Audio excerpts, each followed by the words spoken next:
My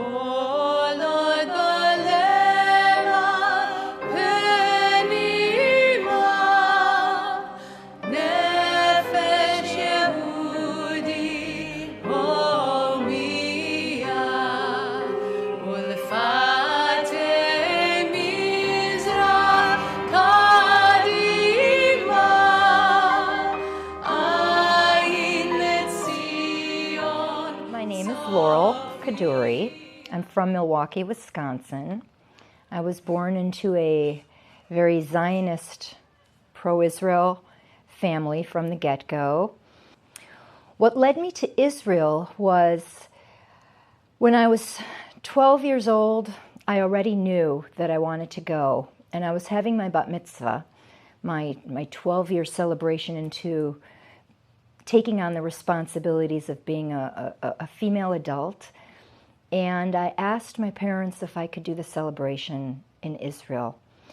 And I remember reading at the pulpit in Hebrew and looking out into the audience. And I knew that one day when I was older, I would immigrate to Israel. When I hit college, I finally had my independence.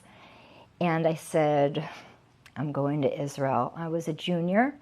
I went to Tel Aviv University, and I then continued on to a school called Machon Wingate.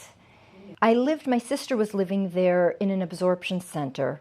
It was called Merkaz Klita in Gilo. And in Merkaz Klita Gilo, there were, in 1985, it was Operation Moshe, Operation Moses, with the Ethiopians. There were 8,000 Ethiopians that had just been airlifted in about 2 to 3 months in over 30 flights. And I had a camera. I was taking pictures of them. They never saw a camera. We were cooking on a stove. They never saw what a stove was. So I was with all these beautiful children, and it was a culture shock because they were coming from a nomadic land, and I was coming from the United States of America. My clothes were fancy, my belongings were fancy, and they had absolutely nothing. And we became friends, and it led me down a path through the years to actually help the Ethiopian Jews out. I still hadn't officially made Aliyah. I still hadn't officially immigrated. I was on a tourist status. I went back to the United States, and I received my master's degree in neurobiology and physiology. And the Gulf War broke out in 1991. I was planning on officially changing my status in August of 1991, but on January 14th, the war broke out, and within 24 hours, I decided everyone's flying out of Israel, Saddam Hussein is bombing, and I am flying out to Israel. And one of the biggest changes I saw throughout the years was that each of these groups came somewhat isolated from their countries.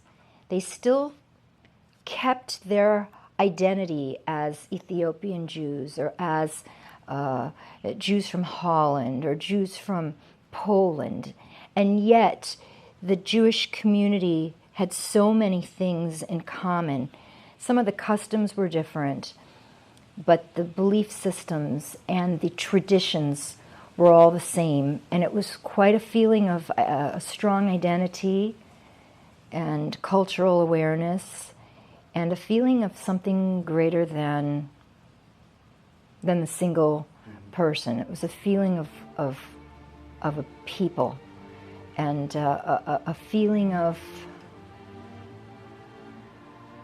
a connection to years, ancient years gone by, a bead in the chain of, or a link in the chain of history.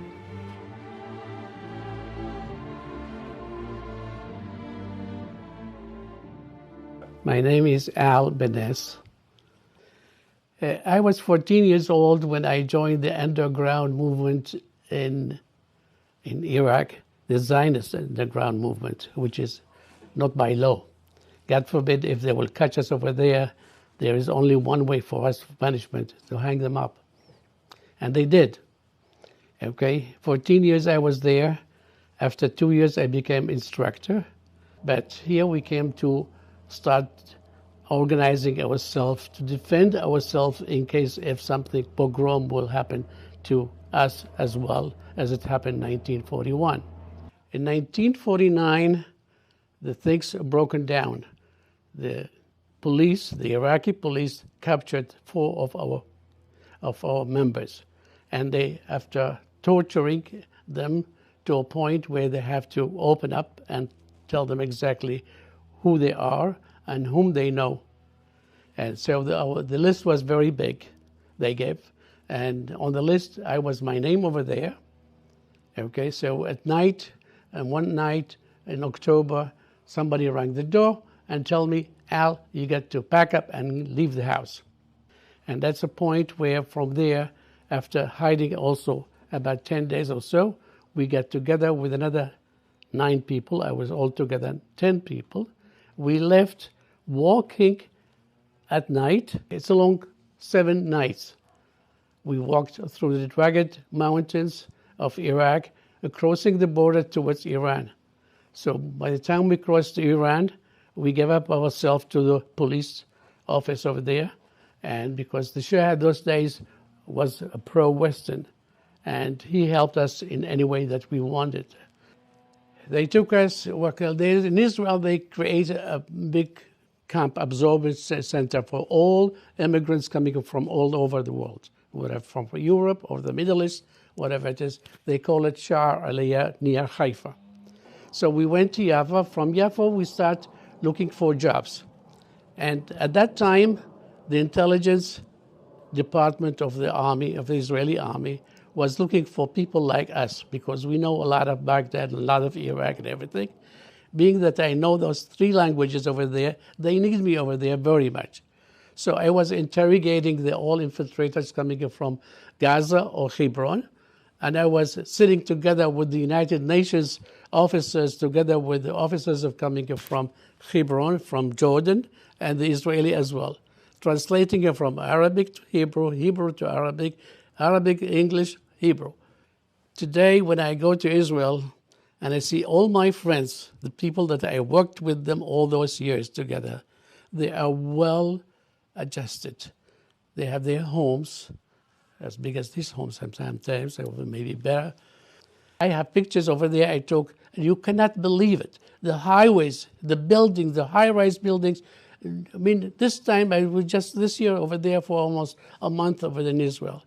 I mean, you're walking between Ra'anana and Herzliya and Tel Aviv and everything. Wherever you move, you see the crane hanging in the air, new buildings coming up. And we have in Israel, when you walk in the street, you feel you're at home. This is your country. This is your language. This is your life here. It's wonderful, wonderful.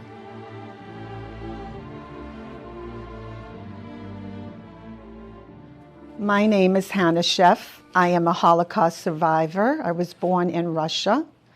We spent, the first 6 years of my life was spent in Siberia. From 46 to 49, we lived in Germany. In 1949, we came to America. My mother's family went to Israel. My father's family came here. And my desire always was to go to Israel to visit the family. In 1967, I took my first trip with Stanley, with my husband, to see my grandparents, my aunts and uncles. And Stanley and I fell in love with the country, and that's all we talked about was one day making Aliyah. The opportunity arose in 1971. Are we doing the right thing? We've left everyone behind, our friends, the children's friends, everyone. Will Israel be good for the kids? Wish I felt as happy as I'm trying to look for their sake. I feel so alone and far away from everything.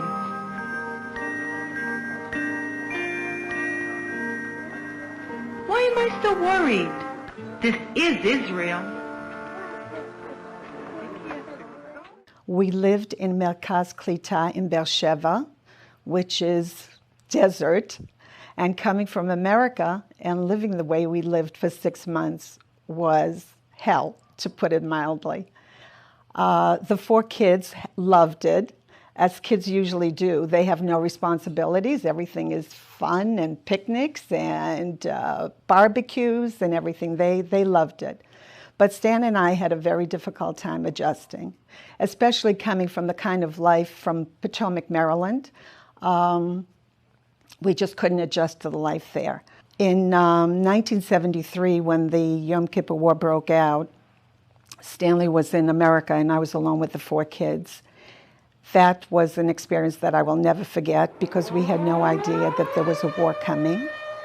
And when the sirens went off, we had no idea what to do. One of my neighbors knocked on the door and she said, "You have to run to the shelter." So here we were. We ran to the shelter.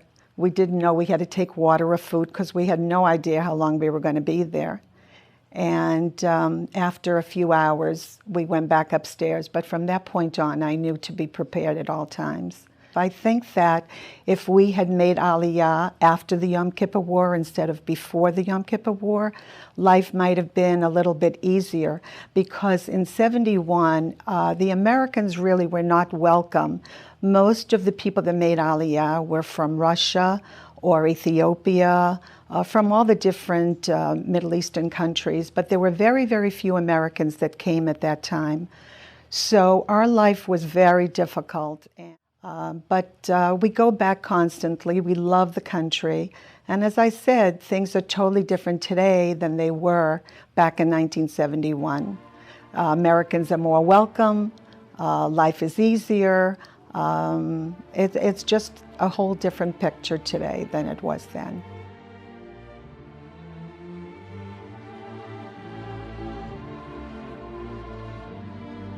My name is Paul Jacobs, locally known as Doc because I'm an orthopedic surgeon, born at Brooklyn Jewish Hospital, which no longer exists, went to Tilden High School, which no longer exists, was a rabid fan of the Brooklyn Dodgers, who no longer exist, and I left New York and moved to Milwaukee, Wisconsin.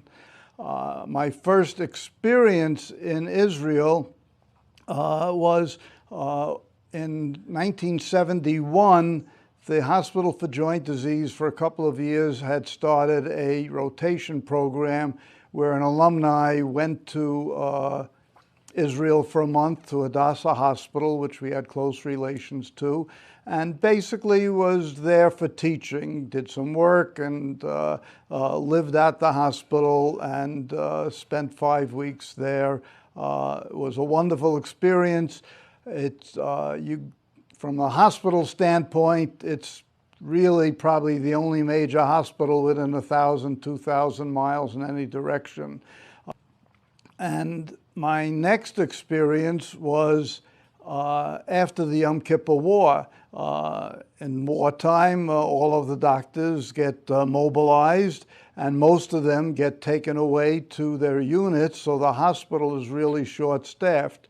I was called upon on short notice to ask if I would go because I wouldn't need orientation. They wouldn't have to show me around or anything. They knew me and I knew them. We took the 4 girls and my wife and we went, lived in a 1-bedroom apartment in Rahavia section of Israel, of Jerusalem. And we really became true Jerusalemites, could walk anywhere, knew everything and knew everybody. The medical care, as I said, in Jerusalem, there are 2 hospitals basically, and both are very well equipped, and Hadassah is the most modern hospital in the whole area by far.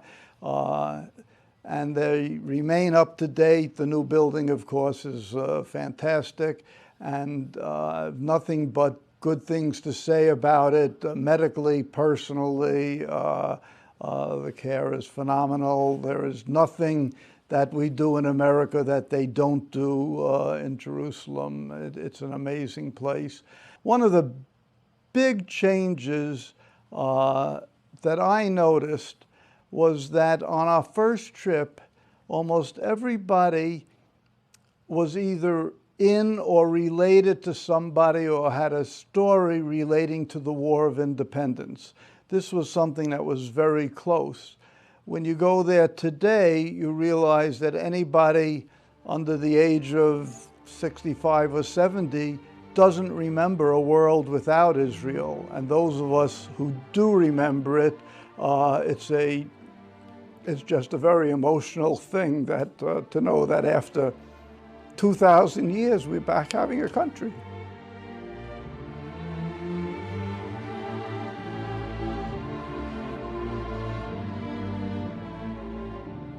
My name is Haviva, born in Israel. Israel at the very beginning. So when we were growing up, there were a lot of immigrants coming. Israel was suffering. Everything was rationed. We live in a small town that was under 10,000 people living there. And it was a farming land. We did a lot of farming, chicken, whatever grew. So we had to make do. Thank God, my father always said we were not the poorest, and I should be grateful because we're not the immigrants who lives in tent. And I was jealous of the immigrants who lived in tent because they had a lot of friends and we had a lot of land and there were no people and I had no one to play with.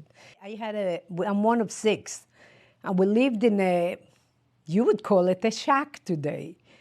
But at that time, we're not in a tent, so we were pretty good. We had an outhouse. I never went to the army. I was married at the age of 17, just before. We were lucky later on. We were trying to build a home, and every time saving few pennies to put the next cornerstone in that home. And we're finally seeing that we're getting out of that shack, and the foundation is there. And one day, the creek where the water flies from all the orange orchid. There were all orange orchids all over the place. And the house was flooded. The whole house was flooded. The foundation for the house were gone, was covered. We were sleeping over neighbors' houses. Israel is amazing today. If anyone grew up at those years, it was like a wow country. Then and now, wow. Of course, we did get to rebuild the house and got electricity. In fact, we were 6 siblings after twins were born when I was 7. And I remember them being born and we couldn't yet afford to put the floor in that new house that we built. And I remember my mother, who was meticulous. How can a meticulous woman live in this condition is beyond me. And she would put the cribs in tin cans of kerosene. Each leg of the crib, she says, so ant would not crawl up to the bed and bite the babies. This was the beginning years. Those are stories that probably no one would ever hear. This was the beginning. Those are the pioneers of Israel that built this country. The culture, the advancement, the open-mindedness of the people, the continuing seeking to change and grow and get ahead. It is a phenomena, in spite of the war, in spite of being aimed out continuously. These people, I've never seen people who could be so happy all the time. The cafes are full of people. They're always happy. Oh, I'm sorry, Israel is my first love. I have an obligation to the United States that have given me a wonderful life. But Israel is my first love. It really is. I really wish the world would see, truly, avoid the media, truly go to Israel and look at this country. And look what these people do in spite of the challenges they have to go through. Instead of crying and feeling victimized, they get up as feeling like innovators and winners. And this is, I still think there should be this.